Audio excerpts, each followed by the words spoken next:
장관께서는 이 내용을 너무나 잘 알고 계시지 않습니까? 그렇습니다. 그렇죠?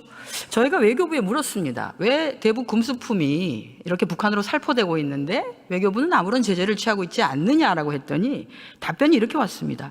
통일부로부터 별다른 요청이 없어서 아무런 조치를 취하지 못했습니다라고요. 알고 있는데도 아무런 조치를 취하지 않도록 했으면 그건 직무유기 아닌가요? 통일부로서는 유엔 안보리 2397호 제재와 관련된 그런 문제를 뭐라고 할까요? 정책적인 그런 아주 중요한 과제로 보고 있지는 않습니다. 그러면 장관님, 제가 확인을 하나 해보겠습니다. 그러면 대북 전단 딱지만 붙이면 자동차도 보내도 되고 휴대폰도 보내도 되고 뭐 이런 건가요?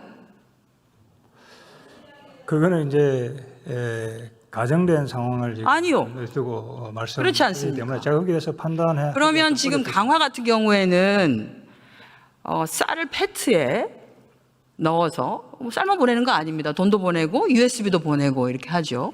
그렇게 하는데 뭐 사실 페트는 별로 친환경적이지도 않죠. 그러면 뗏목에다가 아예 띄워서 거기다가 자동차 거기에 이제 전단을 좀 실는 거죠. 그죠? 그렇게 해서 보내면 되는 겁니까? 휴대폰도 가득. 휴대폰은 이번 파리 올림픽에서 HS 코드 예, 72에서 89에 해당되는 품목들입니다. USB, 라디오. 그 제가 부분은 보여드릴게요. 예.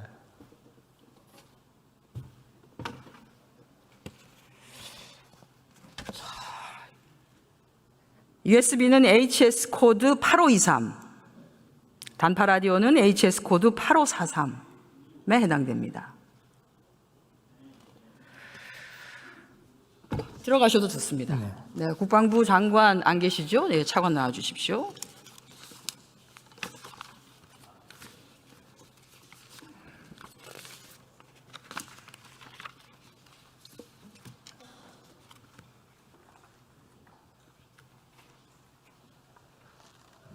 예, 국방부 차관입니다. 네, 또 잘 아는 얘기 좀 하겠습니다. 예. 항공안전법 그리고 행정권한 위임 규정에 따라서 국방부 장관에게 위탁된 군 관할 공역 잘 아시죠? 예, 알고 있습니다. 네, 그렇습니다. 군 관할 공역 중에서 비행 금지 구역은 어떤 구역입니까? 그건 저희가 뭐 명칭으로는 P518 구역이라고 하는데 대략 지역으로 보면 경기 북부 지역이 거기에 해당이 되고 있습니다. 그렇습니다. 네. 안전보장, 국가 방위 등을 이유로 해서 비행을 금지하는 공역이죠. 비행을 금지하는 공역입니다. 지난 8월 달에 시행된 군 관할 공역 내 민간인 초경량 비행장치 비행 승인 안내서입니다. 이게 국방부에서 나왔습니다. 대한민국 국방부에서. 초경량 비행장치에 기구류가 들어갑니까? 예, 포함이 됩니다. 네, 들어갑니다. 기구류 들어갑니다. 그러면 기구류를 포함한 비행 금지 구역에서 비행을 하려고 하면 어디다가 승인을 받아야 됩니까? P518 구역 내에서는 현재 국토부에서 국방부 장관에게 그 관할 책임이 있기 때문에 국방부에 신고를 해야 됩니다. 그렇습니다. 그렇죠. 그러면 국방부는 한국 전술지대인 비행 금지 구역, 강화, 김포, 파주, 포천, 연천 등 지역에서 기구 비행을 통해서 대북 전단을 살포하는 행위에 대해서 승인을 해준 적이 있습니까? 승인을 해준 게 아니라 거기에서 살포하는 것을 국방부에 승인을 요청한 적이 없습니다. 승인을 요청한 적이 없어요. 그러면 왜 문제 제기를 하지 않습니까? 비행 금지 구역에서 마구잡이로 기구류를 통해서 비행을 하고 있는데. 그러한 전반적인 것에 대해서는 아마 그 관할 기역에 대한 군이 직접 해서 민간인이 날리고 있는 것에 대해서 군이 직접 개입해서 그것을 제재하거나 통제할 수 있는 권한이 군에는 없습니다.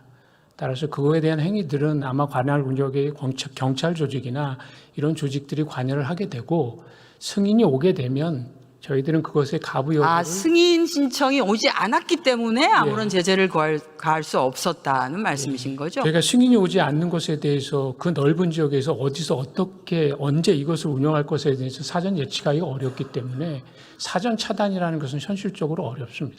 이 정도의 방위 태세면 대한민국 안전을 맡겨도 되는 겁니까? 어디서 무슨 일이 일어날지 모르는 상태인데. 대한민국의 안전과 어떤 방위하고는 전혀 다른 영역입니다. 아니, 뭐가 다릅니까? 제가 보니까 같은데요. 그럼 뭐 민간인들이 대북 풍선을 날리는 지역은 매우 소수 인원이 아주 불특정한 지역에서 하고 있기 때문에 그것들고 저희 관할 지역인 그러니까 저희들의 감시 수단이라든지 이런 것들이 24시간 작동되는 곳이 아닙니다. 그러니까 완전히 무슨 대북 감시와 경계태세 이것과는 완전히 개념이 다르다고 이해하시면 될 것 같습니다, 의원님. 항공안전법을 위반하고 있는 거죠. 항공안전법상 국방부 장관에게 위임을 할 때 해당되는 것까지 다 관리하라고 한 것이죠. 뭐 그렇게 길게 말씀하셨는데 단순합니다. 항공안전법을 위반한 것이고 위반한 그 단체에 대해서 아무런 제재를 가하고 있지 않다. 간단하게 말씀하시면 되는 겁니다. 예, 규정 범위 내에서 저에게 승인을 요청하면 저희는 거기에 적절한 조치를 하도록 하겠습니다. 승인을 요청하면 예. 들어가셔도 좋습니다. 자, 통일부 장관 나와주세요. 다시.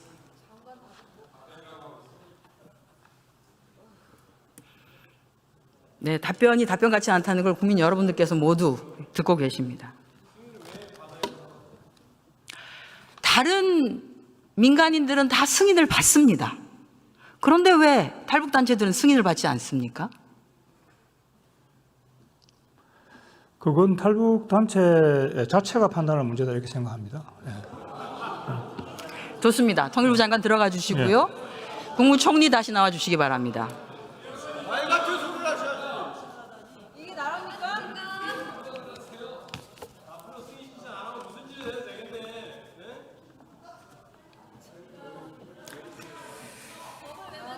네, 정부가 이처럼 불법에 눈 감고 이렇게 감싸고 있는 사이에 단체들은 공권력의 도전도 공공연하게 하고 있습니다. 탈북단체 대표 박정호는 대북전단 살포 과정에서 이를 제지하는 경찰관을 폭행해서 전치 4주의 중상을 입혔고요. 또 다른 단체 대표 박상학은 취재진에게 벽돌을 던지는 폭행을 하고 이를 말리는 경찰관에게 가스총을 3번이나 쏘기도 했습니다.